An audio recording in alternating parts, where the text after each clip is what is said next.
Hello everyone, কেমন আছো তোমরা সবাই? আশা করছি সবাই ভীষণই ভালো আছো। আমি পিয়ালি, আমাদের ছোট্ট সংসারে তোমাদের সকলকে জানাই অনেক অনেক স্বাগত এবং অনেক অনেক ভালোবাসা। আজকে একটু ফাঁকা ঘরে বসেই কিন্তু ভিডিওটা আমি ভয়েস ওভারটা দিচ্ছি, যার জন্য কিনা আওয়াজটা একটু খারাপ লাগছে। প্লিজ তোমরা একটু অ্যাডজাস্ট করে নিও। আজ সকালের বাসি কাজকর্ম যেগুলো যা ছিল সব কিছু কিন্তু সেরে নিয়েছি। চলে এসেছি সোজা দুপুরের তরকারি, সকালের তরকারি এবং রাতের তরকারি রান্না করতে। আজকে একটাই তরকারি করব, যেটা কিনা দুপুরে হয়ে যাবে আর এখন টিফিনের জন্য ব্যবহার করব, প্লাস রাত্রিবেলাতেও যদি একটু থেকে যায় তো ভালোই হবে। তাই আজকে করছি হচ্ছে সয়াবিন। আসলে অনেক দিন পরে সয়াবিনটা রান্না হচ্ছে, তো ভাবলাম একটু বেশি করেই করি। আর সয়াবিন খেতে আমরা কিন্তু ভীষণ পছন্দ করি, জানো তো।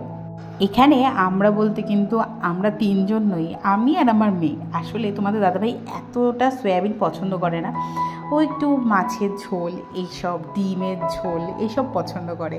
কিন্তু এই সয়াবিন, তারপরে আমরা যেরকম নুডলস এসব খাওয়া দাওয়াগুলো করি, ও এতটা পছন্দ করে না।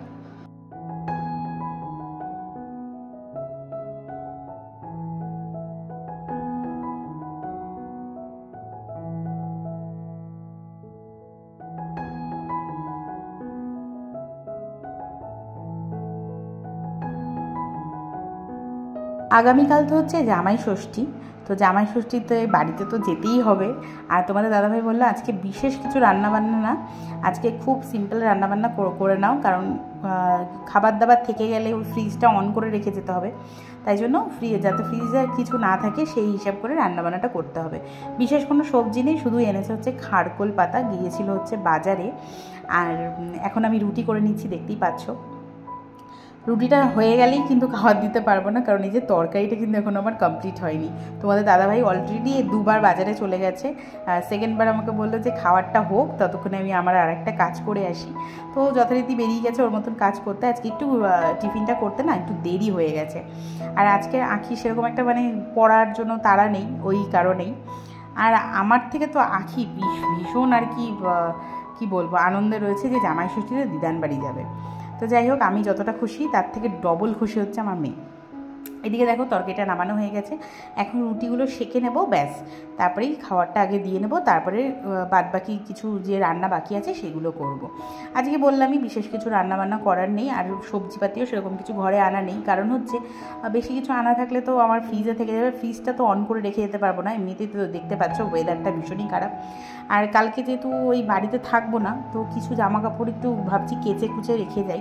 আসলে এসে পরে না আর ভালো লাগে না এসব কাজকর্মগুলো করতে, করে রেখে গেলেই ভালো লাগে। আর আজকে এত পরিমাণে গরম লাগছে যে কি বলবো, জানি না আগামীকাল কি হবে। এদিকে আমি জামা কাপড়গুলো ভিজিয়ে দিচ্ছি। জামা কাপড়ের থেকে এখানে বেশি আছে যে দুটো বিছানার চাদর। আসলে একটা বিছানার চাদর আগের দিনকে তুলেছিলাম, চেঞ্জ করলাম, তোমাদেরকে দেখালাম, সেটা কিন্তু আমি আর কাচা হয়নি, রেখে দিয়েছিলাম। ভেবেছিলাম পরে করবো, একটু বৃষ্টি বৃষ্টি পড়ছে তো ওপরে তো ভিজিয়ে রেখে এসেছি। আর দেখো কী পরিমাণে বৃষ্টি নেমেছে। আর এখানে আমি খারকোল পাতাটা বেটে নিয়েছি একটু রসুন দিয়ে আর কাঁচা লঙ্কা দিয়ে। আর কি সুন্দর দেখতে লাগছে দেখো মানি প্ল্যান্টের এখান দিয়ে, ভীষণই ভালো লাগছে। আমি ভাবলাম তোমাদের সঙ্গে একটু সুন্দর করে ভিডিওটা শেয়ার করি। মানি প্ল্যান্টটা দেখতে যে এত ভালো লাগে এতদিন তো বুঝতেই পারিনি, যেহেতু আমার কাছে ছিল না সেই কারণেই। এইদিকে তোমাদের দাদাভাই জল পেয়ে বাইরে বেরিয়ে পড়েছে। আসলে কালকে শ্বশুর বাড়ি যাবে বলে কথা, গাড়িটাকে একটু না ধোয়াধুয়ি করলে হয়, তো গাড়িটাকে ধুয়ে নিয়েছে। এখন বলছে সামনের বড় গেটটা খোলো, আমি গাড়িটাকে ঢুকিয়ে নিই। আর এদিকে দেখো গাছের পাতাগুলো ভেজা দেখে না মনে হচ্ছে কি আমিও একটু যদি ভিজতে পারতাম। কিন্তু হ্যাঁ, আমাকেও ভিজতে হবে, কিন্তু রান্নাটা যতক্ষণ না শেষ হচ্ছে ততক্ষণ তো আমি কিছু করতে পারছি না। এখন রান্নাটা শেষ করে তারপরে আমি ছাদে গিয়ে ঝমাঝম সব কিছু কেচে কুচে আসবো। আর এদিকে তো রান্নাবান্নার ওই যেটুখানি যা বাটাবুটি তো করতেই হয়েছে, যার জন্য কিনা মিক্সিটা আমাকে বের করতে হয়েছে, মিক্সির বাটি। তারপরে এই যে টুকটাক যে রান্না হয়েছে, খাবার দাবার খাওয়া হয়েছে, সেসবের বাসনগুলো এক জায়গায় করে নিলাম। এখন একটু মোছামুছি করে পরিষ্কার করে তারপরে যাবো হচ্ছে আবার ছাদে, কারণ ছাদে কাচাকুচি অনেকটাই রয়েছে। কাচাকুচি করে ওই যে ছোটো আমাদের ঘরটা উপরে, ওই ঘরটার মধ্যেই দিয়ে আসবো।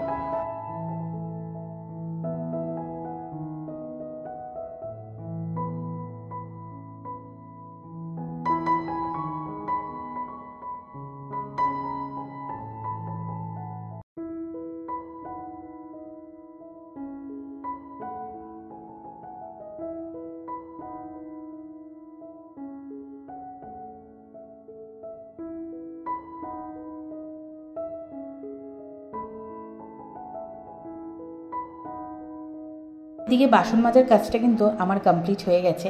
এখন আমি যাব একটু ছাদে। তো ভাবলাম বৃষ্টিটা তো থেমেই গেছে, তা এখনও তো আমার রান্নাটা শেষ হয়নি।